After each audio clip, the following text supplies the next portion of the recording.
Ramsay's Kitchen Las Vegas, Gordon Ramsay's newest restaurant to open here in Las Vegas on the Strip at Harrah, and they invited us for a sneak peek dinner and preview of what you can expect at this restaurant.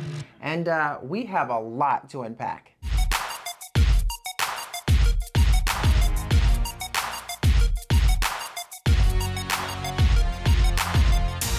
Hey y'all, it's Tanya and Dave from Turn It Up World, and we are very excited that we had the opportunity to be invited by Harrah and Ramsay's Kitchen to check out their latest restaurant on the Las Vegas Strip and the menu. It was crazy. And Ramsay's Kitchen Las Vegas is Gordon Ramsay's first new restaurant to open up in Las Vegas in over 5 years since Hell's Kitchen opened up, so pretty exciting. Absolutely, and before we talk about what it was like to walk into that restaurant for the first time, which was quite the experience, let's talk about what's on everybody's mind. I love food.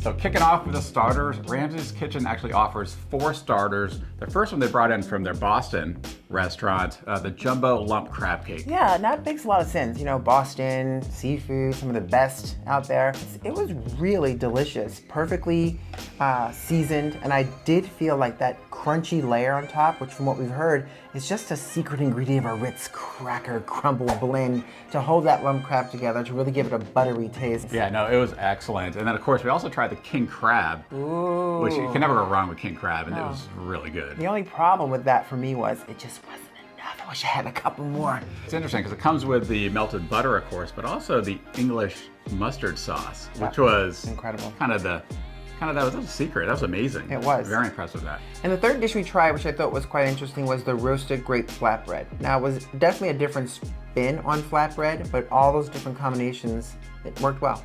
Yeah, no, it was very good. And normally I shy away from blue cheese, but the blue cheese was not too strong, and I thought it blended well with everything. Yeah, I was surprised too with the sort of the roasted grape, which kind of gave a little bit of a sweetness to it. So I really wasn't sure how I was going to handle that. But again, that contrast of flavors, it really did work. And of course, the last starter was a foie gras, which we didn't try. No. Right, so that'll have to be next time. Absolutely, but it's one of those signature Gordon Ramsay uses in just about everything. Yes. Now, we did enjoy some pretty nice cocktails. Yeah, the cocktail menu was definitely it was nice. It was a nice blend of different things. I ended up getting the spiced pear, which is a really nice sort of refreshing cocktail. And then I got the Witch's Elixir, which is another highly recommended cocktail on the menu. The only issue I had with the Witch's Elixir was the actual glass itself. I felt like the Witch's Elixir, for its price point, should have been served in a little bit of a different style glass versus a glass which reminded me a bit of like an after dinner drink, or as the French would call it, a digestif. Digestif, well said. Hey. Of course, I went for the old fashioned. Yeah. Right, what they call the Boston Inferno, a combination there made with Maker's Mark, and also a local kind of smoky whiskey. Oh yeah. So it had a great smokiness, really smooth. It was. It was excellent. It was really smooth. I will say, from presentation standpoint, they kind of bring it out and they try to open it up and show the smoke. And there wasn't a lot of smoke coming out. Like at Hell's Kitchen, it's like crazy smoke comes out. So very different from that. So they're working on that a little bit still. Yeah.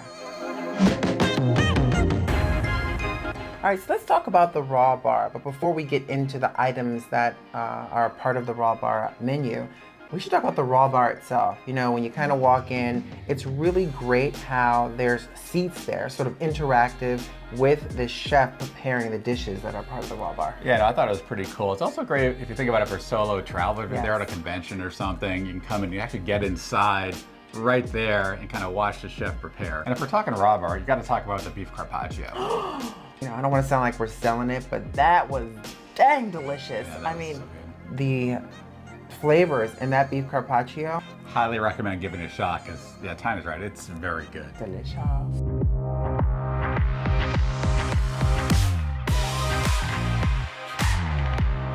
And you also opted for the seafood tower. Yeah, there's 2 versions of the seafood tower. They had a small seafood tower, which is close to about $100, and they had almost a $200 larger seafood platter. Right. They had a shrimp ceviche. I wasn't a big fan of the shrimp ceviche. But overall, those are 2 great dishes, right? Now, we didn't offer the tuna tartare, which came highly recommended. You can certainly get that. And they have oysters on the half shell, which you love. I love, but I already had that in the sampler. Exactly. And the shrimp cocktail. Now, we didn't try the soup and salads. Even there was one soup that was highly recommended, which was the onion soup. And it was because it had sort of that oxtail brandied in it, a potato cashew soup, as well as the traditional Caesar salads. You know, we just jumped right into Ramsay's Kitchen's like signature dishes, right? And of course, the first one, you can't talk about Gordon Ramsay, the Gordon Ramsay restaurant, without talking about his beef Wellington. The beef Wellington. And that was actually very good. You knocked it out the park. You finished that pretty quickly. Yeah, that was good. And actually, there's something a little different at Ramsay's Kitchen versus, say, at Hell's Kitchen. There's this herb crust, like a green herb crust that goes around it on the inside. And actually pretty tasty. Oh, it was wonderful. It really brought out a little bit more flavor than his traditional beef Wellingtons that you'll find in some of the other Ramsay restaurants, but it was really good. So I opted to get the crispy salmon. You remember that? And it had that really nice crust on the top.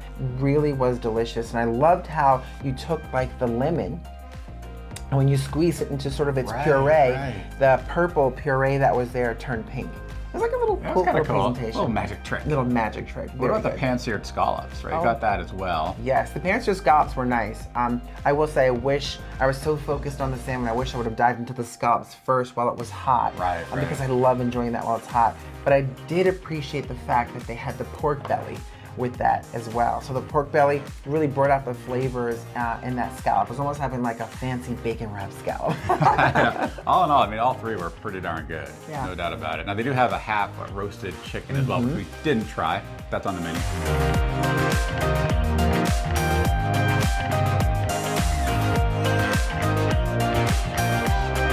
Now, of course, they do offer steaks, which is part of their char grill part of the menu. One thing that caught our eye was that bone-in ribeye, where they have a 24-ounce bone-in ribeye.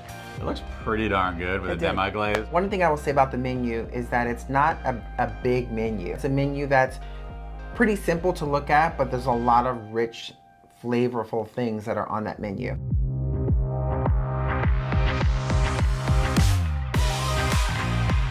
Have things like the mac and cheese, the potato puree, the broccolini, asparagus, and we opted to get the maitake mushroom, which was really great. It's like a layered mushroom, full of flavor. I thought it was really good.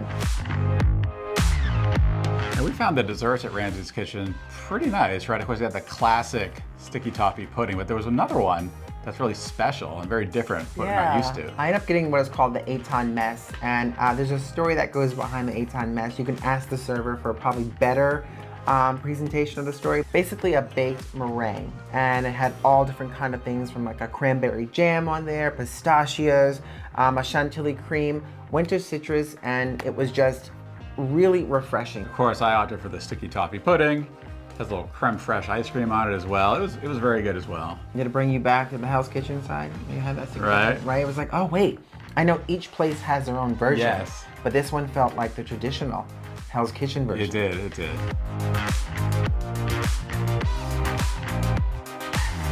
Turn it up, world! Let me ask you, how did you feel when you first walked into Ramsay's Kitchen, seeing everything the way it was? How did it make you feel?